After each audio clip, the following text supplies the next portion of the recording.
Est-ce que le PSG est en avance par rapport à la saison dernière, 32-16, pour participer avec nous? Qu'est-ce que tu en penses? Au niveau comptable, en Ligue des Champions, ils sont en avance. L'année dernière, ils étaient au bord du précipice. Ils ont failli ne pas se qualifier. Là, on parlait même pas du top 8 ou du top 4. On parlait juste d'arriver pour faire les barrages déjà, réussir à être dans les 24, ce qui était problématique au niveau comptable. Mais après, je vais te dire, c'est un peu contradictoire ce que je vais te dire, mais l'année dernière, au niveau comptable, ils sont en avance.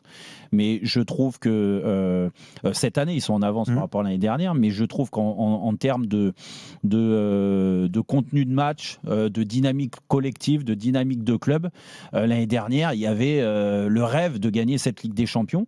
En effet, il faut la digérer, c'est pas facile.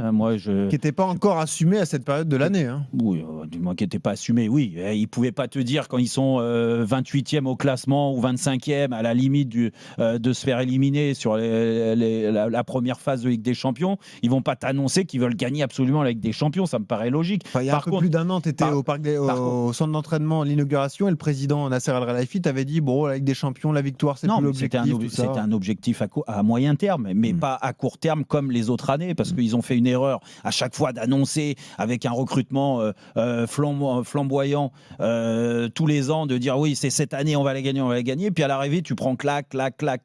Donc à un moment, ils ont changé de stratégie. On est d'accord, on n'est pas d'accord, mais avec une stratégie de joueurs moins expérimentés, des plus jeunes qui sont inexpérimentés au niveau de la Ligue des Champions, parce que malgré tout, depuis 2 ans, il y a beaucoup de joueurs qui ont découvert la Ligue des Champions avec le PSG. Et en 2 ans, en effet, avec Luis Enrique, et depuis 2 ans, il y a de très gros joueurs qui sont partis du PSG. En plus, non, mais parce que la stratégie et le politique du club étaient différentes.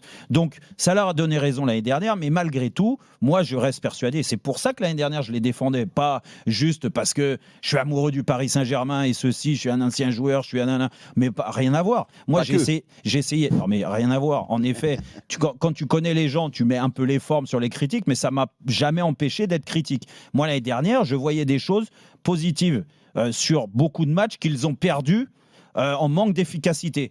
L'efficacité, il faut la corriger. Ça, je ne suis pas magicien pour savoir qu'en l'espace de quelques semaines, il y a des joueurs qui sont devenus stratosphériques, à l'image de Dembélé, qui a été par la suite Ballon d'Or.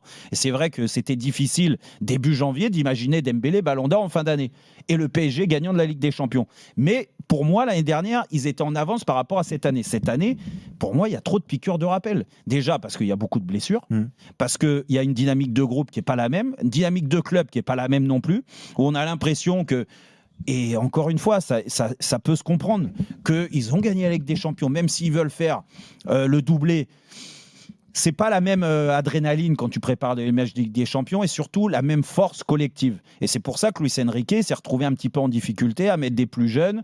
On a vu par moments, alors des exploits, ils ont gagné à Barcelone, mais après il y a eu des claques, quelques claques reçues, surtout en championnat, avec des mauvais matchs, même des victoires courtes ou des matchs nuls décevants. La grosse claque reçue en effet à domicile contre le Bayern, où là on a vu un écart entre deux clubs qu'ils n'avaient pas et qui n'existaient pas l'année dernière. Donc oui, pour moi, il y a encore trop piqûre de rappel. Rappelle-toi, avant ce match de Lille vendredi dernier, j'étais au parc et franchement, moi, ils m'ont rassuré sur la deuxième mi-temps. La première, elle était encore dans la lignée des dernières prestations. La deuxième est très bonne. Donc j'espère que ce soir, ils vont être dans la progression de cette deuxième mi-temps contre Lille. Parce que s'il y a encore une piqûre de rappel aujourd'hui, en se disant « Ah, oui, mais il y a telle blessure, ah, puis lui, il n'est pas encore en forme, lui, ceci, cela », attention, parce que là, tu prends du retard. Tu vas être qualifié en Ligue des Champions, mais il y a des équipes qui progressent et qui progressent très vite et qui sont passées devant toi. Donc ça, aujourd'hui, il faut aller à l'encontre de ça. Mais pour moi, je te le dis et je finis là-dessus, les 3 premiers matchs de l'année, ils m'ont un peu inquiété. Les 2 matchs contre le PFC, la défaite en Coupe de France et le match de championnat, même si tu as gagné. La prestation contre l'Olympique de Marseille, franchement, elle était plus que moyenne, et pourtant ils ont gagné. Mais ça m'a inquiété. Après, est-ce que la deuxième mi-temps contre Lille est rassurante ? Je l'espère pour le PSG.